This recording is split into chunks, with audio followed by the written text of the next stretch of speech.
How many times have you bought something and then after you've owned it for a while, you start noticing things that are wrong with it that you didn't notice when you bought it?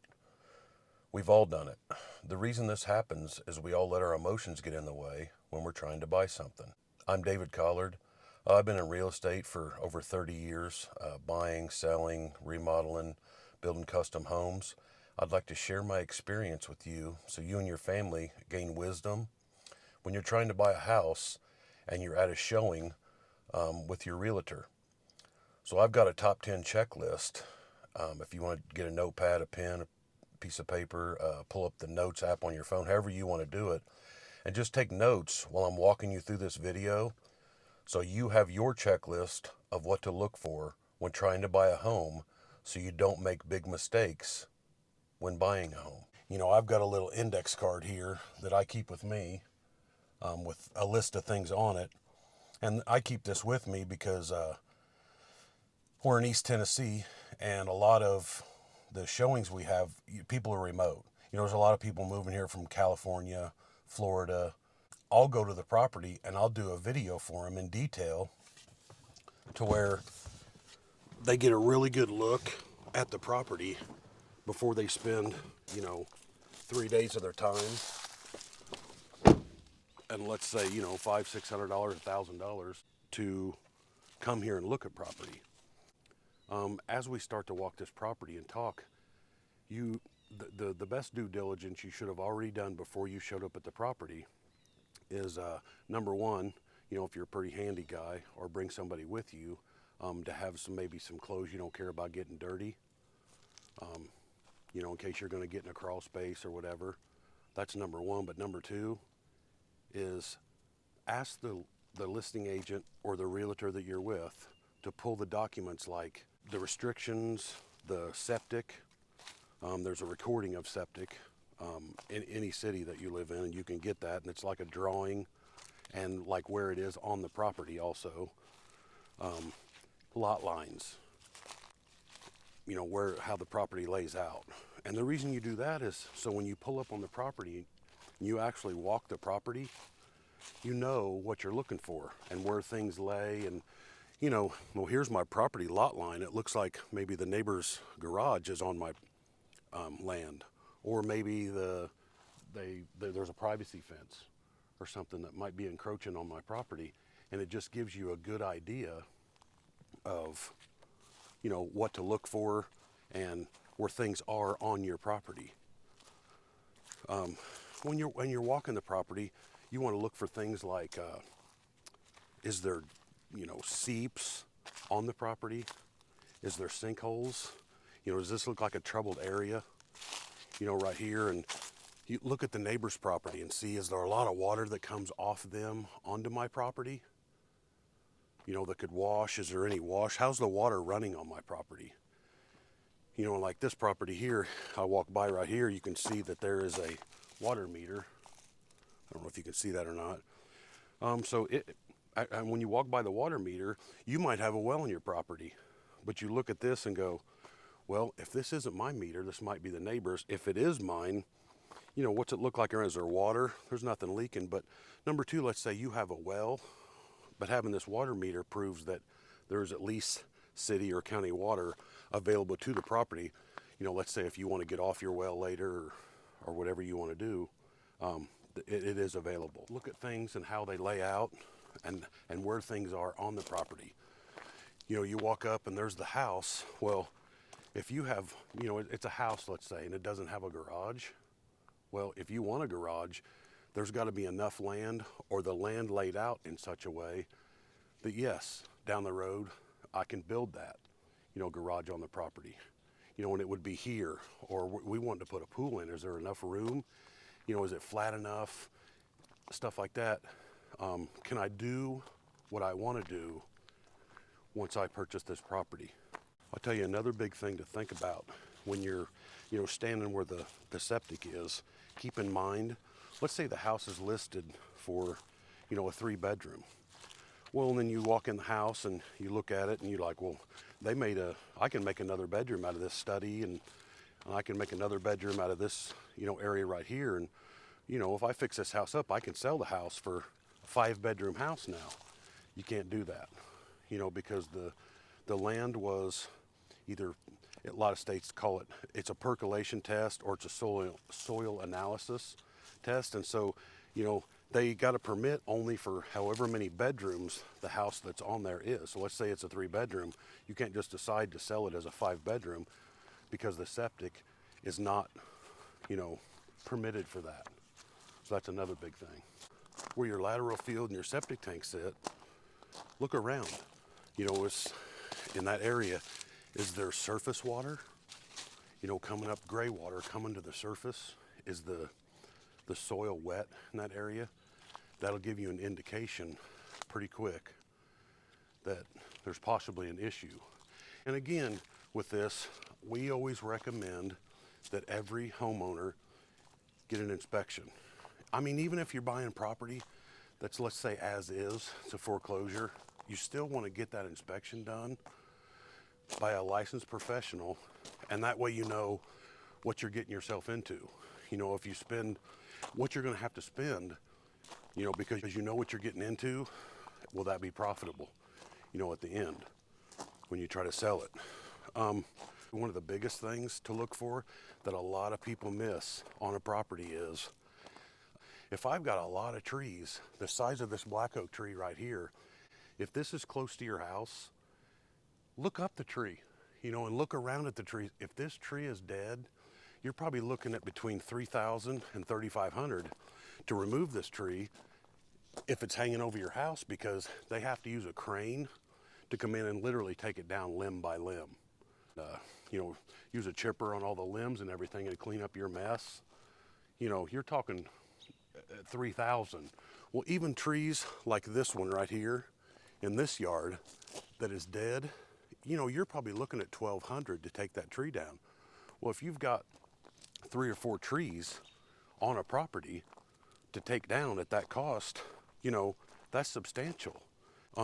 When you buy the property, well, I'm going to have to spend $10,000 to take these trees down, that way your offer reflects that. Again, when you approach the house, look and see how the water runs to it. Does it look like the water can get away from the foundation? It hasn't, started running in the garage. You can look at the foundation in this area, and that's where I start. And I actually do my walk around a house.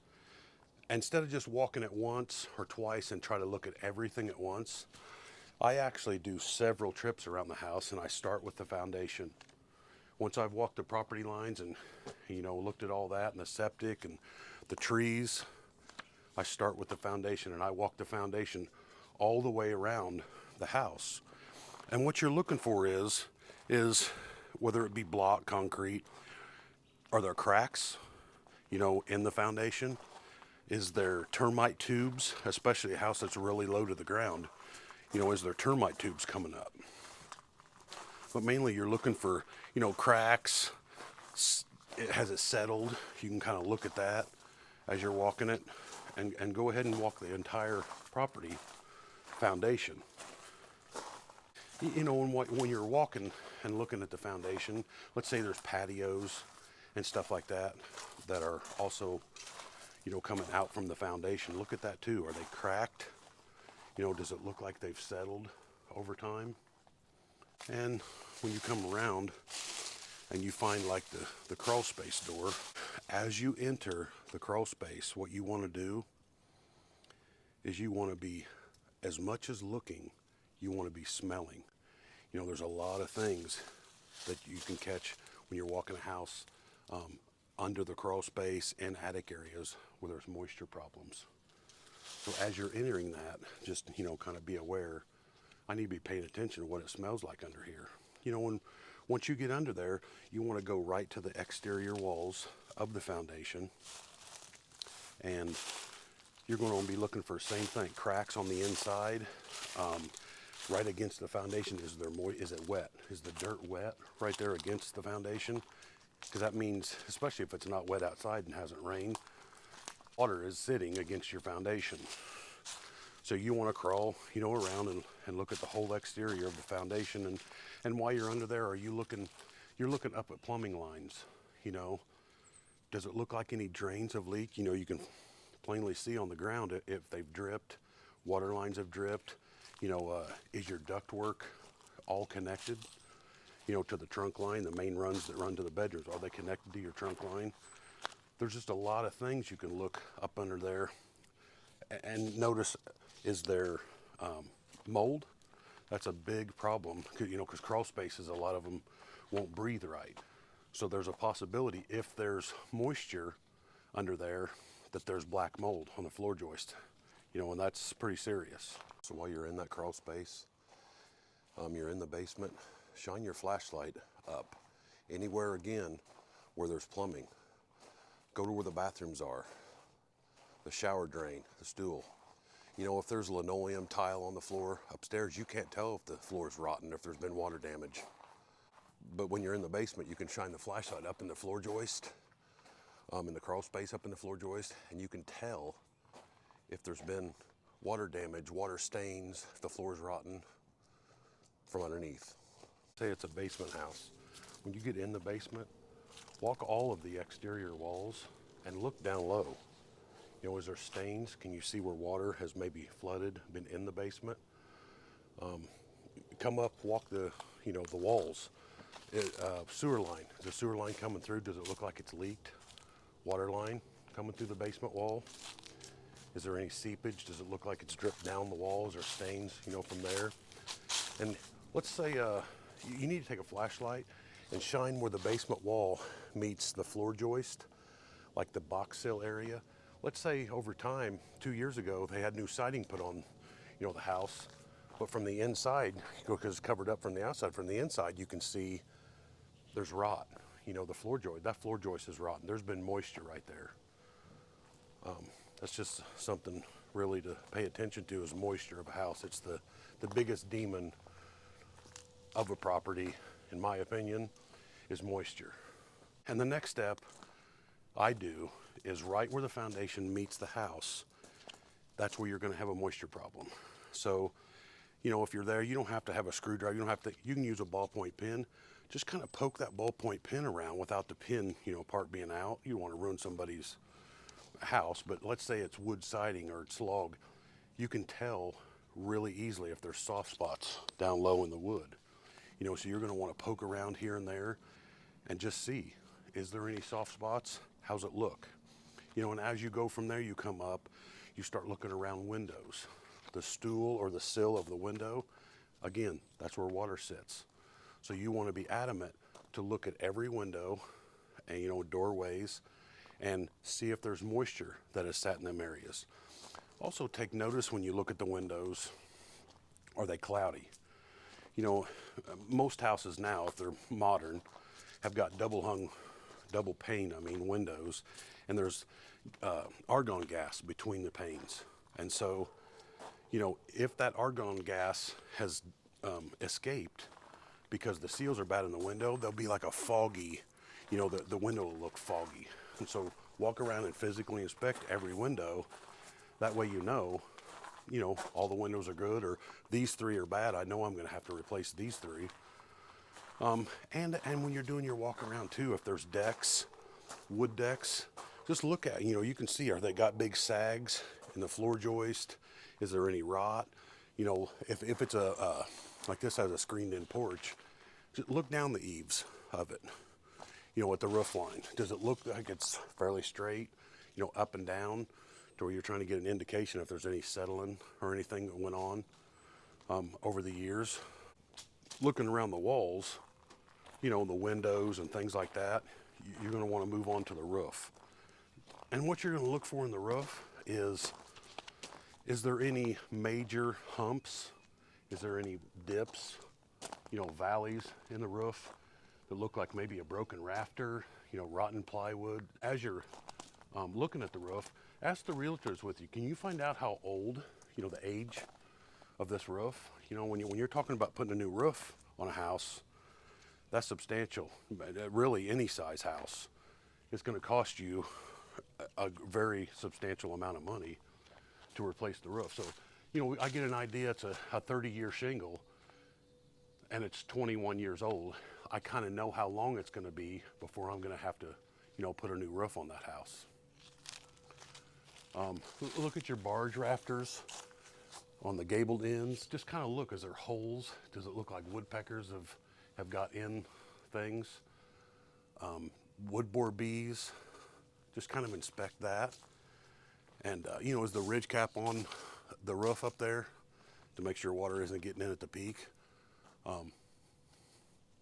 Just kind of look at everything. And again, walk the entire house. Walk all the way around the house again. Start at the foundation, then do the walls, then walk it again for the roof. And look at everything on the house, on the exterior. I looked over and I just thought of something. I saw the neighbor in his yard. Don't miss this when you go to a property. If you see the neighbor over in his yard, go over and talk to him. You won't believe what the neighbor knows about your property. I was actually at a property one time and the neighbor come over and he says, yeah, a buddy of mine was thinking about buying this house, but he was over here last weekend and right before they listed it, and they had a concrete truck backed up here, and they were dumping concrete in a sinkhole on the back corner of the house, so it kind of scared him off. So again, if you see a neighbor around your property, they know a lot about your property, stop and talk to them. So my wife and I are both full-time realtors here in Eastern Tennessee. I'd like to put a little plug in for Tennessee. We moved here 3 years ago from the Midwest. It's February 8th. It's almost 60 degrees outside. That's not the kind of weather we had in Illinois in February. So it's not only the weather wonderful here in Eastern Tennessee, we're around the Sevierville, Gatlinburg, Pigeon Forge area, and the beauty is unbelievable. With the mountains and the streams and lakes and stuff around here, it's just a beautiful place to be. That's my plug for Tennessee. So like I said, we're both full-time realtors. We have relationships with realtors all over the U.S. We can get you in touch with them. Lenders, if you need that. So that pretty much finishes up the things on the exterior checklist. My next video is going to be what to look for and a checklist on the things on the interior of the house. You can tap the subscribe button, tap the notification bell, and give me a thumbs up. I'd appreciate it.